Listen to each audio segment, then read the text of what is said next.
Good afternoon, and good afternoon. I am Sharifah Hardie, your host of Read Me Live. We have an incredible show for you today, an incredible guest. Let me go ahead and introduce Maria Leonard Olsen. She's a lawyer, author, and speaker, and she's going to share her incredible story before we do her reading today. Welcome, Maria. How are you? Thank you so much, Sharifah. Thank you for joining me. So you are a lawyer, you are an author, you are a speaker, but what stood out to me when I went through your information is the story of your parents. Let's talk a little bit about that. Gotta Yeah. talk about where it all started. So it just reminds me of The Loving Story, the movie. I think it was The Loving. Tell us about your parents and how it started. Yes, my mom is an immigrant from the Philippines, and my father is a white American. And they were living in Maryland when they got together, and they wanted to get married, but it was illegal in the state of Maryland for interracial marriage. So they had to go to Washington, D.C. to get married. It was illegal in 16 states until 1967, the Supreme Court case of Loving versus Virginia. So that was the background under which I came into the world shortly after they were married. And I was the only brown kid in my white school and community, and I felt very other than. And then flash forward to age 53, I found out via a DNA test that my dad wasn't even my biological father. That At I 53?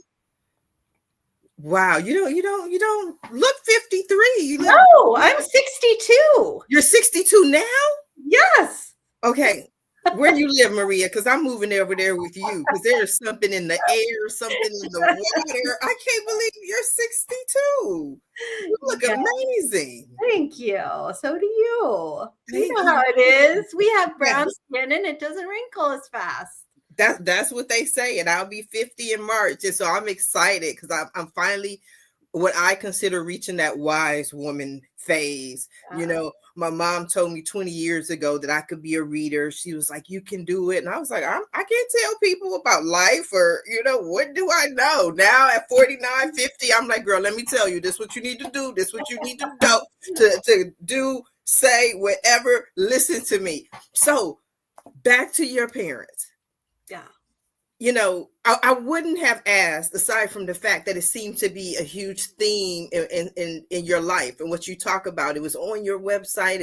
I always Google people, mainly because I'm opening up the energy, opening up the platform, and you never know who's going to pop out. But I just saw that's one of the things that you speak about, this story. And just to ask, do you feel that it's still as relevant today in 2025 as before? Well, I think everyone can relate to the feeling of being othered for Okay. many different reasons. I think my children were shocked to learn that that was the law when their grandparents got married. Mhm. But my grandchildren will likely be shocked to know that same-sex marriage was illegal until 2013. Right. So there are all these antiquated laws that still exist, and it's up to us not to forget history so that it won't repeat itself. Mhm. Is that one of what type of law do you practice? I practice civil litigation, but I have a lot of side gigs, public speaking and writing books and articles. So I pursue my passions outside of the law via my writing and public speaking. Okay, we're going to talk about that. But usually I find that when people wind up in any specific job or career, it's usually because it's something that they're passionate about. Now, I'm not talking about the starter jobs and we're just take whatever to pay the bills. But someone such as a lawyer, to me, when I look at that job or that career, it's someone who wants to defend other people who cannot defend themselves. They want to right all the wrongs. They want to fight the good fight. So do you feel that what your parents went through played a part in your decision to become a lawyer?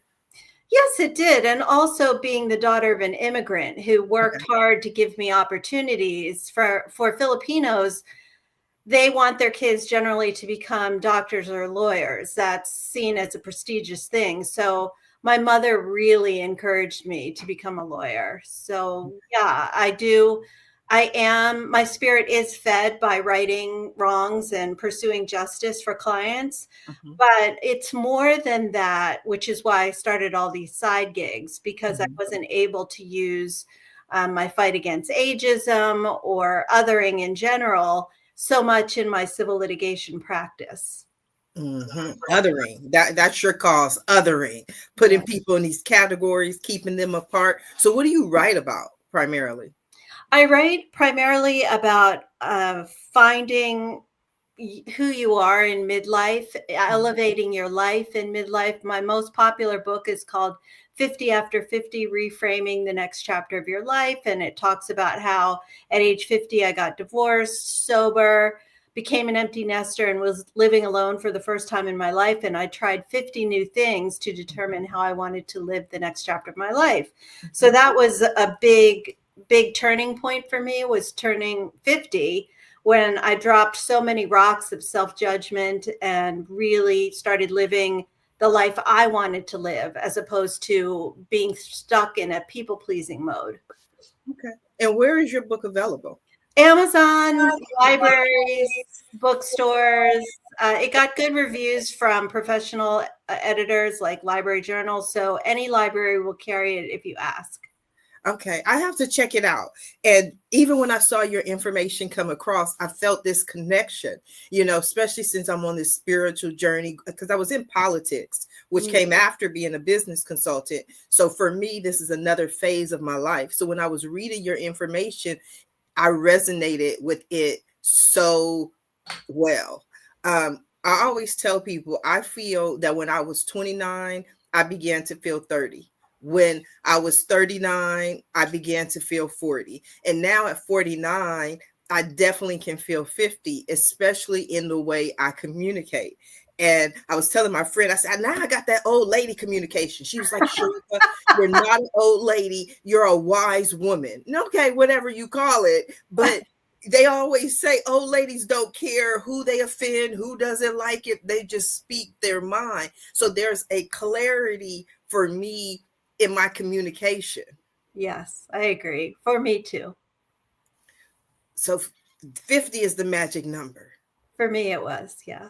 Okay, but you wrote the book on it, so that means that other people have related, or at least can relate to the same experience. Oh, yeah. The book was really well received. People came to me in tears at book talks, and I'm still speaking about it. I did a TED talk that summarizes the book, called Turning Life's Challenges into a Force for Good. So Okay. that's a summary. And now I'm writing a book about DNA test discoveries that will be published in April. And I'm doing a TED talk about that too. Wow. I love it. So what are some of the things that you should know, that someone, our listeners, should know in order to be able to turn all these things to their good?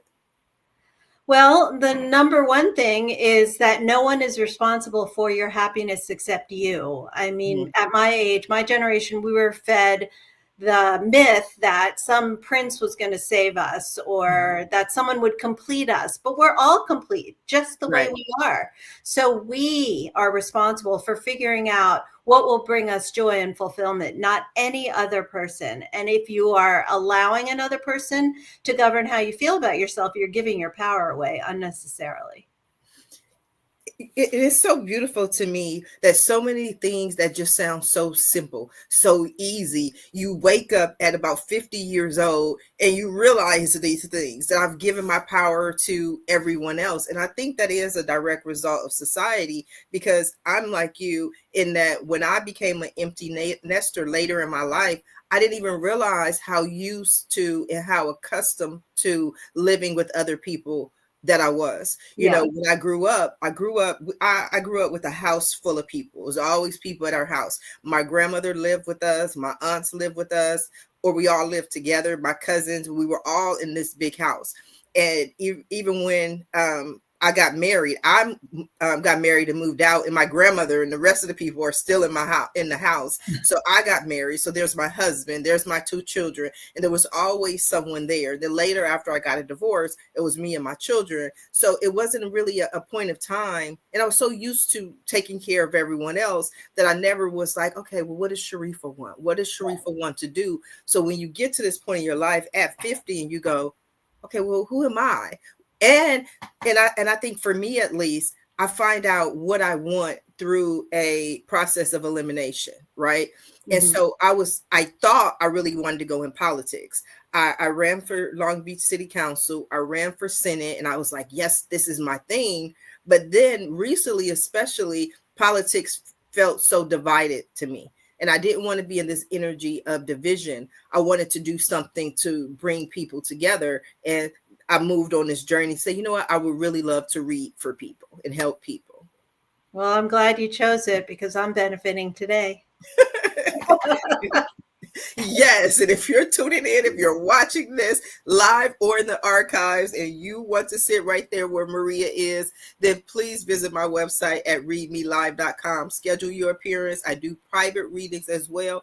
I get a little bit more in detail in private because we don't want to put everyone's business all out there, but we do want to be of service, and we want to be able to give people the information that we need. So you're an author, you're a lawyer, you're a speaker, you've done a TED Talk, you have an upcoming TED Talk, you have a book that's out, you're 62, which I'm going to have to card you. I need an ID in a little while. But how do you find the energy to do all these different things and do 15 different side gigs? Yeah, well, I have this sense that I have lived more of my life than I have ahead of me. So I have this sense of urgency that I want to be very intentional about how I spend my time, and that there's so much I want to accomplish before my time is over. So that's why I just push myself along to get these things done, because I think they're important. And I come from a long line of strong women. And I feel like both my mother and grandmother were taken too early. And so I want to fulfill my potential. Mm-hmm. What is one of your, because it seems to me you made a lot happen. I mean, lawyer, author, speaker, I'm pretty sure you have some more labels. What is it that you really wish or would want to do at this point in your life? Well, I've already written the manuscript for 60 After 60 things I tried in my 60th year, and I want to try 70 in my 70th year. But I hope to see every country in the world. I've been to 72 countries, and there are 120 something recognized by the United Nations. Oh. I would like to have a television talk show, perhaps. Oh, that would be beautiful. Would like to pitch my story about my DNA test discovery as a Netflix or other streaming platform sitcom, because it's pretty funny. Oh, wow. That's interesting. And there are a lot of ways to get a show picked up. One of the easiest that I've seen, I have quite a few friends who have their own shows on a network, and they all have their show on Tubi. Tubi is one, from my research and my experience, Tubi is probably one of the easiest that open doors as far as those networks. But we all know Amazon, you can always produce and upload, just like people self-publish.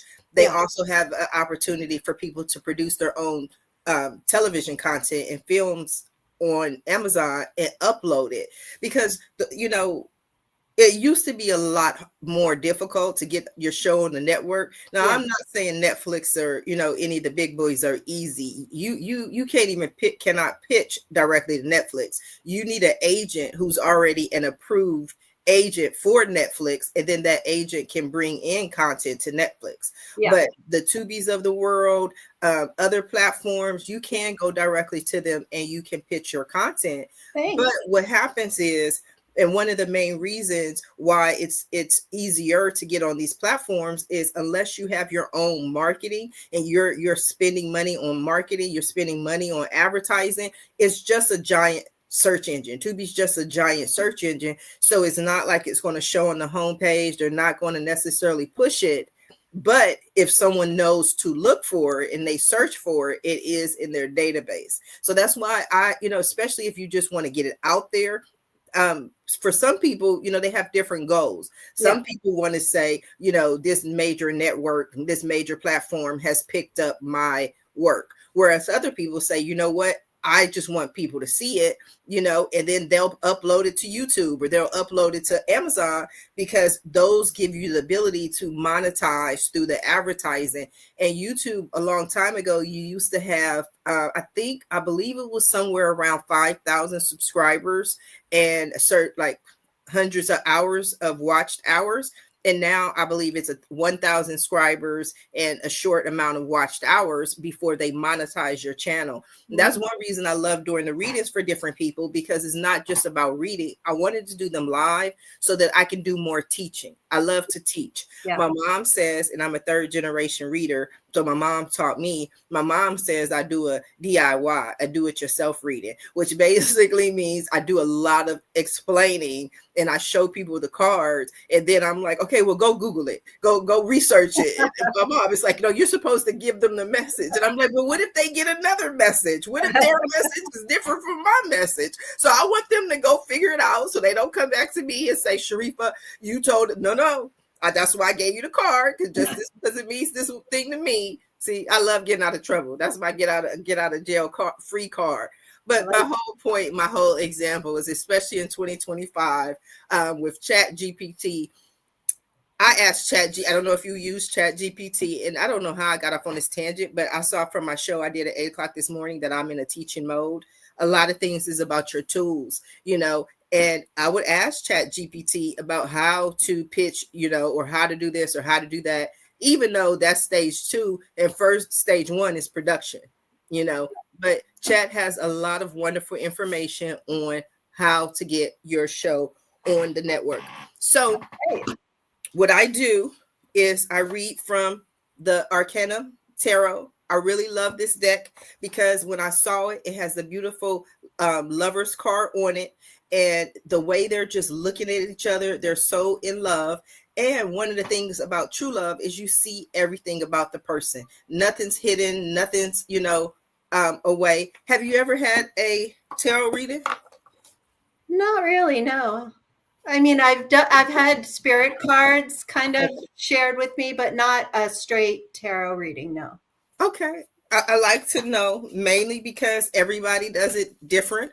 And one of the things, my goal in going down this aspect at basically 50 is I want to do a lot of demystifying tarot in general, because I think a lot of people within the industry have this idea, or they put out this message that I'm special, only I can give the messages, and they won't tell you when they're giving the reading what the cards are, because if you knew what the cards were, then you can go research it, you can go look it up. And I always give people the cards. I always recommend that they write them down, because again, just because something means something to me doesn't necessarily mean that's what it means to Maria. And there might be, because there's so much information, there may be an aspect of it that I missed.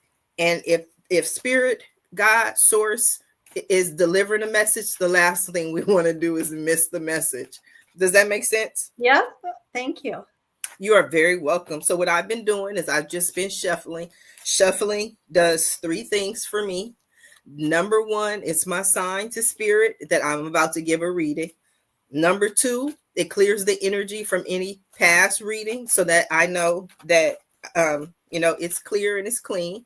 And the third thing is it allows me to connect to your energy. So the shuffling just gives me an opportunity to kind of tune in to you, see what I pick up, see what I feel, because I get messages in different ways. Sometimes I hear it, sometimes I see it.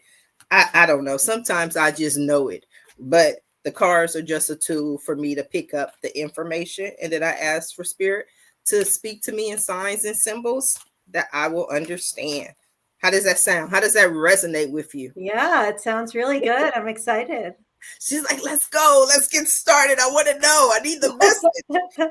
This is the part where we got to draw it out. When you write television, you'll get that. That's the suspense. That's when you sit here and go, and we'll be right back after the commercial break. I'm kidding. I'm kidding. I will get commercials. I haven't gotten to them yet, but I definitely will get commercials. But right now, I'm just going to go ahead and do your reading. And the first card that is always selected is the issue. So that's the thing. So out of everything that's going on in your life, this is the one thing, the one dominant item out of 78 cards that you are really experiencing. And that card right here is the King of Pentacles. Okay. So you started off wonderful with the King of Pentacles. The King of Pentacles is a wonderful omen, especially because I always, again, that's me teaching. These are court cards. Court cards are people, either people around us or people where this is something that you are embodying. So whenever I see the King of Pentacles, that's a beautiful sign, because you have the page, you have the knight, you have the queen, you have the king. So notice we finish with the king. So the page always delivers messages. In the days of the courts, the king had one job. His job was to sit on the throne. That's what the king did. The king didn't run up. He didn't run around. He sent someone for something. So if he wanted a sandwich, he sent the page. If he wanted his horse, he sent the page. Whatever he needed to know where the queen was, he sent the page. So the page in readings is always messengers, right? So then when the page is about 13 years old to 16 years old, whereas the knight, he is about 20 years old to 25 years old. And since we're talking about age, we definitely know when we're 20, we think we know everything, only to learn we don't know anything, right? Because you don't even have enough life experience. I'm not referring to intelligence. I'm just simply referring to experience. So knights are always trying to figure it out. They're trying to make their mark in the world. And then you have the queen and you have the king. The queen and the king are basically the same, aside from the king is masculine and the queen is feminine. So the king of pentacles mean money. Pentacles mean earth. So this is about the physical manifestation of something. So just like when I was in politics and people would say to me, Sharifah, I support you, I believe in you. And I say, cool, then I need the physical manifestation of that support, right? I need that donation. I need that to come in. So the king is somebody who has resources. He already has his kingdom. He's already built his castle.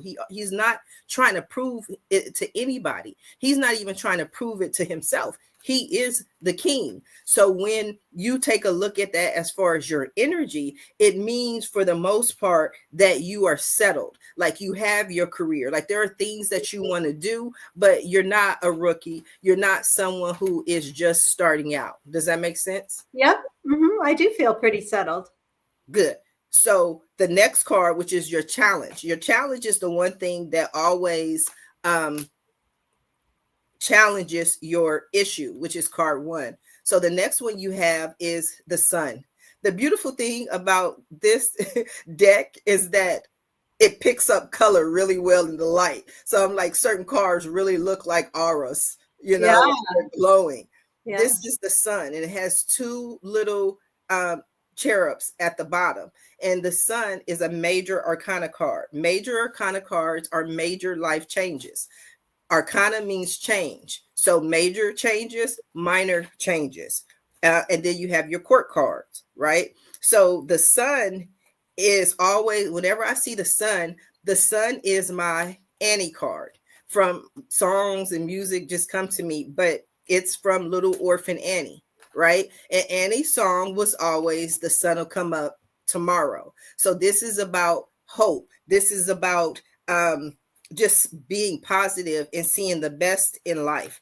The one thing about the sun is that when you're looking at a situation, the sun gives you the ability to see it clearly, right? When you go out during the daytime and you want to see what's in your neighborhood, you can see what's going on, as opposed to if you decided to go for a walk in the middle of the night at 3 a.m. It could be absolutely same neighborhood. There's nothing there. There's nothing around, but there's this fear because you can't see. So anything that moves, it frightens you. You're like, oh my God, I think that's the monster. And it's like, okay, wait a minute. Then the next day you see it and it's just a tree branch, right? Mm-hmm. So this tells me that in your situation, you are, again, like Annie, you have hope, You're full of hope for tomorrow. And not even hope. Let me just use a word, confidence. Like you're confident because of the experiences that you have, that the sun is going to come up, that whatever, even if there are challenges, everything is going to be okay because you're going into a new phase of your life.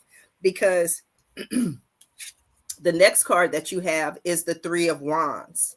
Wands are action. Wands are movement, right? Wands are fire. And fire moves very quickly. So Three of Wands is your first minor arcana card. Again, minor arcana cards are cards, or minor arcana is things that will not change the course of history. Major arcana cards like the sun will change the course of history, because those are your deaths, those are your births, those are your weddings, those are your funerals, those are things where life will never be the same again.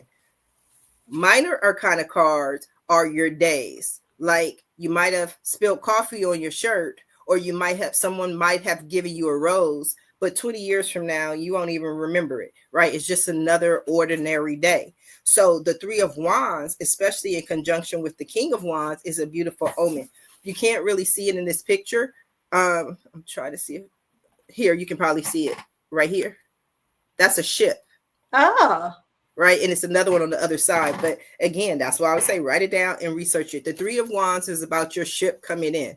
So what he's doing is he's standing on the shore waiting for his ship to come in. And so sometimes in life, we've done all the preparation that we can. We've done all the waiting that we can. And we're waiting for the ship to come inside, to come to shore. So this is saying that whatever you've been going through, whatever you have been working on, like your book coming out, yes, your ship is about to come in. They're coming in. And you know, a lot of this, and I fell in love with tarot even before I knew it, because in high school, I was really into Greek mythology. I loved the stories, because the stories were always a battle between good and evil. They always had some kind of, you know, but logic, and it will always was fair in some sort of way. But the same thing in days of court, you know, back when they did a lot more by ship, it was a huge thing in the town for the ship to come in, because maybe all the men have been out to sea for 40 months, right? And so all the women are like trying to pretend they're happy. You know what I mean? I'm perfectly happy. I do my gardening.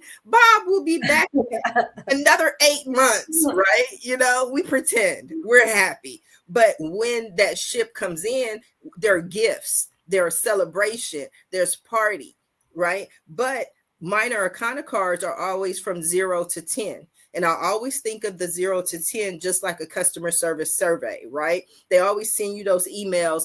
Oh, on a scale of 1 to 10, what would you rate our customer service? 10 being excellent, 1 being, you know, I will never come back here ever again, right? It's the same basic thing with tarot, in that 10 is complete, 5 are your challenges. And if you're at a 2 or a 3, it means that this journey is just now starting out. So yes, your ship is coming in, and there's new materials and new resources on this journey, but now it's a transition to another part of your life, right? So let me go back to, I forgot her name, but I'm gonna give her a name. Her name is Amy, right? So Amy been waiting for Bob to come back for about 20 months. But in that 20 months, she's become accustomed to living without Bob. So now that he's back, now there's a new chapter of their life. There's this chapter of living together and working together. Now she can't garden every day. Now she has to fix Bob's dinner. You know what I mean? Like, it's a whole different life. So I don't know why, but I'm in a long-winded mood today. So I'm just explaining. But the key is that your ship is coming in. What you've been working for, your ship is coming in. Okay? Okay. So the next card that you have is the Justice card. Justice. Justice is a major arcana card. Tarot is called the Fool's Journey. The reason it's called the Fool's Journey is because God protects fools and infants. God protects fools and babies. So the tarot is the Fool's Journey, because that resembles our life, our journey through life. And as we go and as we grow through life, then we learn the lessons along the way. He starts as the fool, and then he winds up as the world. And then after he finishes the world and learns that lesson, he becomes the fool again, because life is cyclical, right? So I think you of all people understand this. It's the lawyer in you that it's justice, right? And so she's blindfolded. Justice is fair, right? So in your situation, you're going to get what you deserve in life. So whatever happened is what you deserve. Now, some people may not like that. I always think about that as two brothers, and the father left them, $100 million. And when he passed on, and one brother was like, you know what, I'm the oldest, I need that 100 million. And then the youngest is like, but I'm the baby, I know he left me the 50 million. But what do the estates do? The judge gives them each 50 million. It may not be exactly what he wants or what either expects, just like your situation and what's going on in life. It may not be whatever your situation is exactly. It might not come out as ideal. That's just like you really might want Netflix, but you wind up on Tubi. Like, it may not be exactly what you want, but at the end of the day, it's ultimately fair. Life is ultimately fair. So the next card that you have is the Queen of Cups. Cups, love, emotion. I talked about the queens and the kings earlier. The Queen of Cups is a beautiful soul. She moves out of love. She operates out of love. Everything that she does is from love. That's who she is. That's how she knows how to be. And one of the beautiful things that I find, and one of the reasons why I love to do readings, is people think that love is weak. There's so much strength in love. Love, to me, from now on, might be the Maria lawyer card, right? Because just because you love somebody, you sometimes you need to go fight for the underdog. You need to be that person that says, you know what, I'm going to stick up for them. I'm going to be there to defend the others, or the people who can't defend themselves. So whenever I see this card, there's so much strength in her. And again, she's the queen. She's not worried. She's not like in fear. She's not like, oh my God, it's not going to work out. So I would really encourage you to embody the energy of the Queen of Cups. It's just a beautiful energy, and it's someone who has everything. But what is she doing? She's taking the time to smell the flowers, right? She's in her garden, water's flowing, beautiful blue energy, not a care in the world. Yet she has a whole kingdom and queendom with all the villagers, but she's not worried. The next card that you have is the Eight of Wands, right? Eight of Wands. I don't know if you can see it. I'm trying to show it, but it's not getting. There it is. I think you can see it right now. What? So what he's doing is he's shooting the 8 arrows in the air, right? Wands, action, movement. So what I see even this far with the 3 of Wands and the 8 of Wands is that with everything that you are doing, you're going to see it move forward quickly, right? It's about to move. And one of the reasons why I love the 8 of Wands is that's my Sharifah, I'm lazy card, right? Because the 2 of Wands is a card of initiative. The 2 of Wands says you have to step out on faith. You have to take the initiative. What the 8 of Wands says is that new opportunities are on their way to you. You don't have to do anything. You don't have to move. You don't have to wait. You don't have to read that book, or no. They're already on their way to you. So all you have to do is open your arms to receive. The 8 of Wands is about receiving. It's also about discerning, because you have to choose out of the opportunities that present themselves to you what opportunities you want, what opportunities you want to take advantage of, right? But there's nothing that you have to do. The opportunities are already on their way to you. Okay. The other thing about an 8 is, if again we look at the scale, on a scale of 0 to 10 is at an 8. It's past the 5, which means that it's gone past the challenges. It's already gone through the worst. Okay, the worst times. Okay. Okay. The next card that you have is the Page of Pentacles. This is beautiful, beautiful, beautiful, beautiful. We talked about him earlier. We called him up. Pages are messengers, right? So this is saying there's a message of money that's coming to you. It's on its way to you. You will receive some news or some message of money, right? and in this day and age, we call pages cell phones or emails, right? So it is not necessarily a real child or somebody who's going to come up and say, hey, Maria. No, but you will receive a message that will bring money. The other thing about the page of pentacles is that he has one coin. He has one page, one pinnacle. So that one coin is an investment into what you need to do. And sometimes the term that investors use is seed money, right? So this is little bits of money that are available in order for you to move forward and do the things that you want to do. This is not I hit the lottery card, I'm about to get 100 million. No, but this could be, you know what, maybe I have to pay for that Chat GPT that's $20 a month, but with that tool I can use it to be able to raise the money that I want to raise. Okay. Mm-hmm. Beautiful. I got this one the last time too. The Fool. The Fool, the Fool, the Fool. The Fool is one of my favorite cards in the deck. Again, the Fool is the one who goes off on this journey. You'll also see at the bottom, the Fool is the card 0. So on the scale, when it goes 0 to 10, 0 stands for infinite possibilities. It's unlimited, right? I always think of the 0 as the baby before it's born. Because when a baby is in its mother's stomach, it has the ability to be anything. It could be the next rocket science. It could be the next dictator. It could be the next prison guard. It could be the next prisoner. But once it actually goes out into a specific destination on the journey, and once it becomes tangible, is actually less powerful. So the Fool on this journey, which is a major arcana card, because the major lesson that we learn in the Fool is really about letting go of control. Because again, God protects fools and infants, because there's a joke that says, how do you make God laugh? And it's to tell him your plans, right? Because you're like, oh, I'm gonna do this, and God's like, oh, Maria, that's so funny, right? Don't know.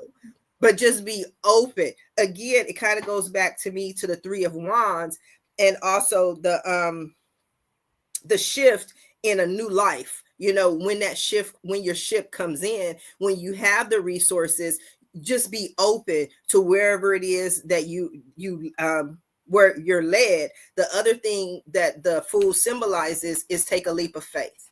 You know, just walk in faith and just know that, you know, you are loved, divinely loved. Okay. And you're not alone. Even the dog is on the peak of the mountain with him. Okay. Mm-hmm. The next card that you have is the Knight of Swords. The Knight of Swords is a fast moving energy. I talked about him earlier, or them, the knights. This knight is about 20 to 25. It's the energy of a 20 to 25-year-old, because this 20 to 25-year-old just graduated college, right? He just graduated. And so he thinks he knows everything. When you get your master's and you like, I'm taking over the world, and then you're like, okay, you have to mature in order to be able to know that, you knew something, but it hardly ever turns out the way we expect it, but it will turn out the way it's divinely orchestrated. So I know you're not in college right now at 20, but what this is saying is that this is like ideas, swift ideas, information, changes that you want to make. But one main difference between the knight and the kings is the knight does not have a castle. He hasn't created his castle. He hasn't created that land that's only his. So in conjunction with these new opportunities that are coming in, that's why, again, it's about discernment. Right? Because if you have the ability to create, we want to be careful what we create. The power of life and death is in the tongue. So if we speak something and we want to create that thing,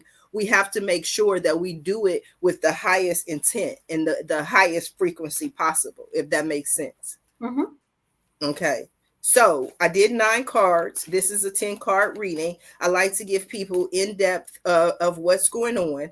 But the final card, the 10th card, is the final outcome, which basically says, yeah, Sharifah, you said all of that. We heard everything you were saying. But at the end of the day, what does all of that mean?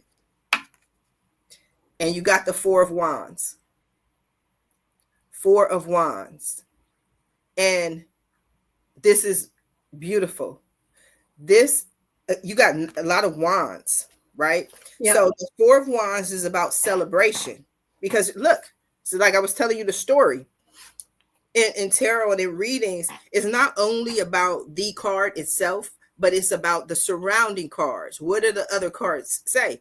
And early on, we said your ship is coming in. So what does everybody do after a ship comes in? They celebrate.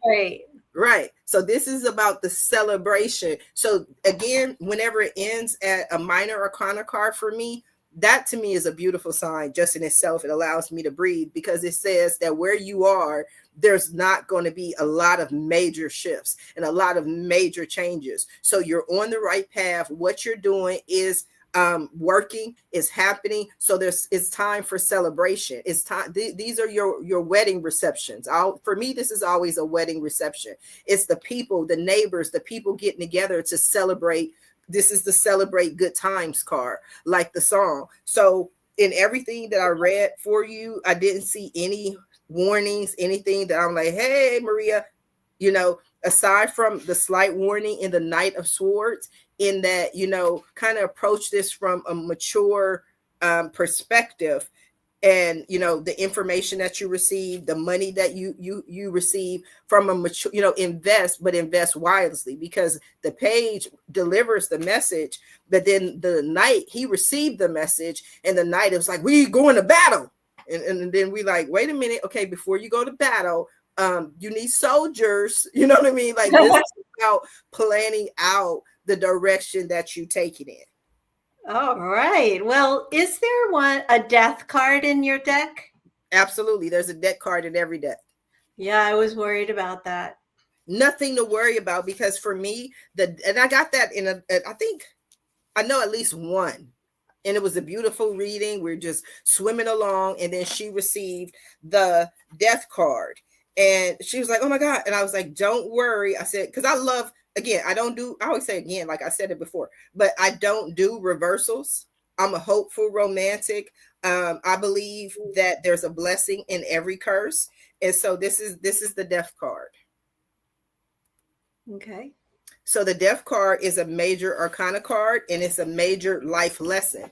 And so what I was telling her, even in the ladies' reading, I forgot who it was, or I would tell it, but that's the butterfly card for me. Death card always means that's the butterfly, because what I know and what I understand is you cannot become the butterfly without becoming the caterpillar. Right. True. You can't go straight to the butterfly. No, you have to transform. So the death card is about transformation. It's about going from one aspect of your life to the next. Right. And isn't that so beautiful? Isn't it beautiful to know that there's more? That's the spiritual aspect for me, is that this isn't all that there is. There's always more. Yes. True. Okay. I like that reframing. Thank you. Thank you. Did you have any other questions for me? No, I mean, that's all. The whole thing was very hopeful. It sounds like I'm getting confirmation that I am on the right track, and that the good things are on their way. Yes, and they're already on their way to you. The ship is coming in. The ship is so there's nothing really that you have to do. Just wait for the messages to come, and when they come, then you'll know what to do. Thank you. You are very welcome. Now we are coming to the last few minutes of the show, few seconds of the show. And what I love to do at the end of every show is just simply allow my guests the opportunity to speak directly to the audience, to everyone who is watching this show live, as well as everyone who is watching it in the archives, and just give them a few final parting words that they can take with them. All right. Well, if this goes live before October 25th, consider coming to TEDx Warrenton in Virginia, where I'll be speaking live. If you want to learn more about me and my work and my books and public speaking events, go to www.marialeonardolsen.com. I love to share what I've learned on my life lessons, and it sounds like I'm going to get a few more opportunities via this very hopeful reading that I've had. So go to marialeonardolsen.com, sign up for my mailing list, follow me on social media, and hope I see you all someday. Thank you. That was very beautiful. And we are live. We are live right now. So the people are watching, they're taking notes. So I want to thank you, Maria, for being a guest on today's episode of Read Me Live. I also want to thank everyone who tuned in to watch this show live, as well as everyone who is watching in the archives. I definitely appreciate your support. Now, this was a general reading. We didn't go too depth into all of Maria's business, but if you want your own reading or a private reading, you can visit my website at readmelive.com. Until next time, everyone have a safe